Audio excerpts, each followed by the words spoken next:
I'm going to spread around the room. I'm going to welcome to the stage Mike Carter. You good? Excellent. Let's call the judge of the cat vehicle. 1, 2, 3, go, George! Oh yeah, nice round the room. Welcome, Mike Carter!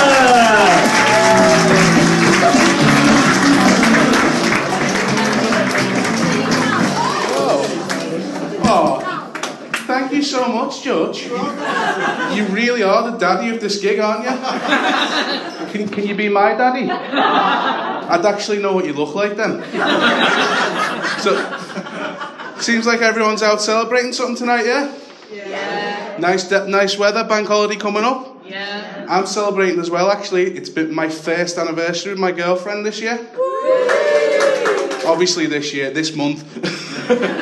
It's amazing. George will agree with me on this as well, what you can pull off on the internet with a photo from the right angle. No, we've been together a year now. Her name's Roanne. She's lovely. She's from Yorkshire, so she's just happy to be somewhere with electricity. True story, when we were up there recently, she looked out back in the winter and she goes, "It's just getting whiter and whiter out there, Mike." And I said, "Well, it is Yorkshire." Oh, come on, they're all Brexit voters.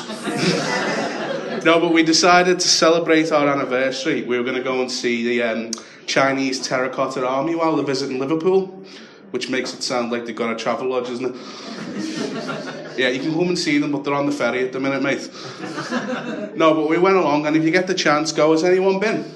Going on. It's absolutely brilliant, love. You pay 50 quid, right, to look at 5 statues. I don't even think they've sent us the real ones, if I'm being honest with you. They've had them for hundreds of years, kept them perfectly preserved, and they're going to send the real ones to Liverpool. You know, if they had sent the real ones, they'd end up in some fella's front garden. Probably called Tomo. With a weed symbol spray painted on the chest. Next to an old sofa.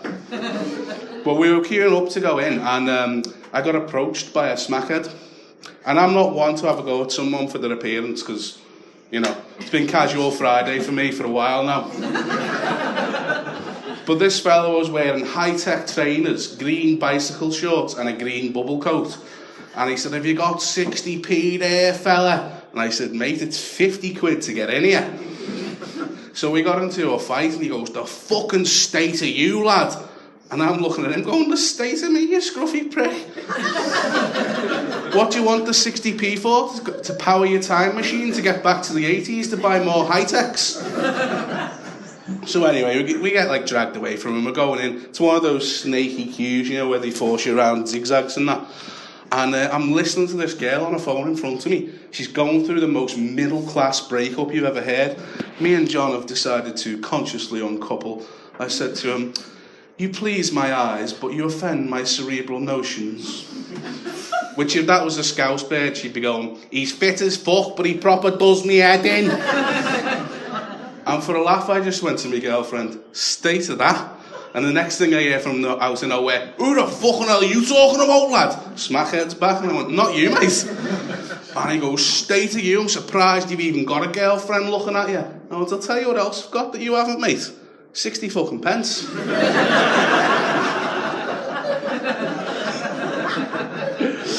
So I've been doing comedy for a little bit now, and when people find out you're doing it, they're quite supportive. You know, you see people on Facebook and that from school from years ago, or you run into the street and they're all made up for you because they think it's dead brave for some reason. And I ran into this lad I used to know from school recently. We used to call him Andy Bullshit. You know, he was that lad who'd always, whenever you had a PlayStation, he had a PlayStation 5 because his dad worked in the factory. That my dad told me looked just like the job centre.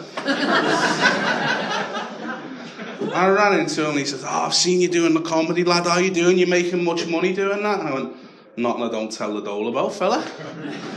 And I said, "How are you doing, Andy? How have you been?" And he goes, "Doing good, lad, I'm doing good. Got 2 brand new Mercs in my garage." And I said, "No, you haven't." And, you know, you don't want to be mean to someone when they're being nice, but he's still doing Andy Bullshit 10 years later. And I couldn't just let him get away with it. He goes, "How the fucking hell do you know what I've got in my garage?" And I said, "You live in the block of flats over the road from my sister, mate. You haven't even got a garage." So that was like a lovely school encounter I had. But I'll tell you how well I'm doing at comedy. I've had to move back in with my mum recently. And I love my mum, but she's one of those people who lays out little conversational landmines to try and trap you. Like recently we've got all electric buses in Liverpool on all our routes, and my mum goes to me one day, "Don't like these new buses, you know, Mike." "Why?" "When you're getting off them, they just stop, don't they?" I said, "As opposed to the old ones." I said, "I didn't realise you were breaking up the big shop doing parachute jumps off a double-decker." Recently after that though, we fell out big time over a bath mat. Believe it or not, we managed to have a 10-minute row about a bath mat. Because I got out the shower. "That bath mat's wet." That's the landmine right there. Should have been aware the game was afoot. "Why is the bath mat wet?" I said, "I've had a shower." "That doesn't mean the bath mat should be wet, Michael." I said, "Why doesn't it?" "That's what the bath mat's for, Mum, so you don't slip when you get out the shower." "No, it isn't." "What's the bath mat for then, Mum?" "To make the room look nice." "All right. When you're getting a shower in future, Michael, do not put your wet feet on my bath mat." I said, "Okay, Ma. Next time." It's been a few years, like, but I reckon I can still pull off a handstand. "Don't be ridiculous, Michael. Your hair would drip on it then, wouldn't it?" And we're from a lovely part of the world, a place called Croxteth, if anyone's heard of us. I knew you would, for exactly. Trying to blag you near Anfield as well. That's like me saying I live in West Derby. West Derby's where people from Croxteth go when they've migrated from drug dealer to drug user. And they've got a mobility car. But freaking hell, for exactly. We had a teacher, right, years ago when I was a kid, didn't know the area at all, and he goes to me, "I need to get to this place by yours, Fasalachali." It made me laugh for weeks, that, because he thought the place was in Wales. Well, yeah, a place called Croxteth, lovely part of the world, birthplace of Wayne Rooney. You're welcome. Once in the 80s, voted the least hospitable housing estate in Western Europe. Meaning we beat Chernobyl. After the accident, obviously.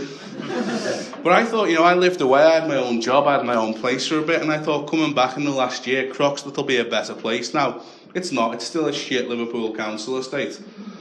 I knew I was back home when I walked out my mum's front door, and I was greeted by the spectacle of a 53-year-old man riding a bike with no hands. Because he'd freed them up to roll a joint. Being pulled along by 3 Jack Russells, called Stallone, Springsteen and Rambo. And I'm looking at this like, Jesus Christ. All right, Dad. Kidding, obviously. George is my dad now. The worst thing about my mum's house, though, is it's right by a school. So we get all the noise and the traffic, and twice a day, whatever you're doing will be disturbed by this one young mum on the corner outside ours. Pink leopard print shell suit, bright orange fake tan, hair in curlers. Looks like she's going on an undercover mission in the Salvador Dali painting.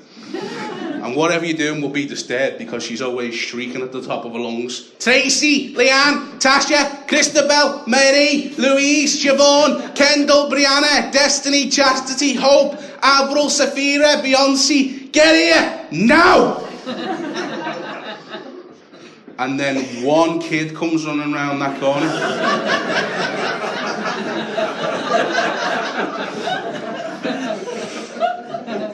We live in very health-conscious times right now, don't we? Everyone I went to school with seems to be a gym head at the moment. It feels like I'm surrounded by weight supremacists. Oh, we voted out, you can laugh at that.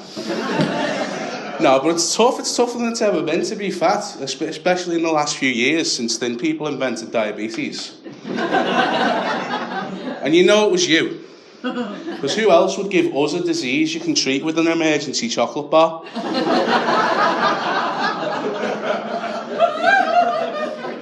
Not that anyone wants to call you fat anymore. We live in the politically correct world, don't we? So people call you something like bubbly, fluffy, or chunky. That's thin people again, using coded language to take the piss. Because those words are more used regularly to describe chocolate, cake and peanut butter. The worst offender for me is a shop called Giacomo. Has anyone heard of it?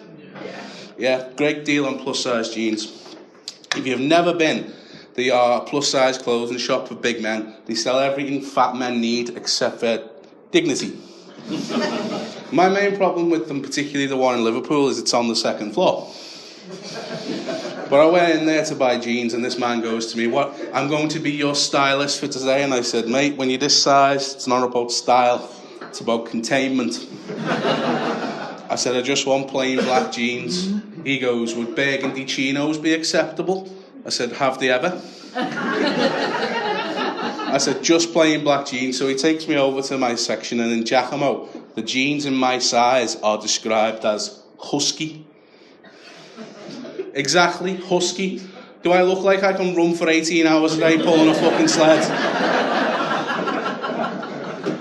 You know, fair enough, I am overweight. I've been getting the signs, little ones that you get throughout your day, that it is time to lose the weight this past year. Like, I got in a lift and the overload alarm went off. I got to the top of a hill and thought, fuck it, I'll roll. And when I was buying those jeans in Giacomo, I said to the assistant, "What waistband would you recommend for someone my size?" And he said, "Gastric." Best part about that is you're all going to pay for it. Particularly in Chester, because you've all got jobs. But no, I thought I'm going to sign up with Weight Watchers because they're here to help fat people, aren't they? But even they're taking the piss. First question you get on the Weight Watchers website, not how much weight you want to lose, how much you weigh now, what your problems are, nothing like that. First question Weight Watchers ask you is, have you accepted cookies?